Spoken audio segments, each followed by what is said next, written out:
In this top tips from an ex-actor, I'm going to be looking at the use of personality and why that's important.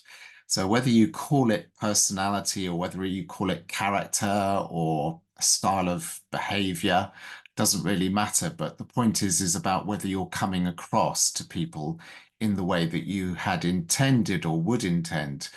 And it's quite common for people to go into situations without really thinking about how they want to come across. So what will happen is that whatever is going on in their life at the time, whatever mood they're in, whatever was happening just 10 minutes ago, might affect the way that they come across.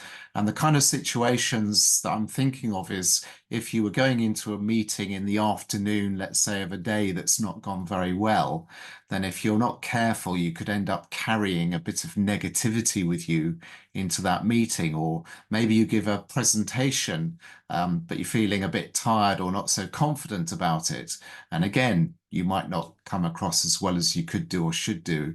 So in those situations, I'm going to suggest that actually what you should be doing is consciously planning an attitude. Think about how you really want to come across in that particular scenario.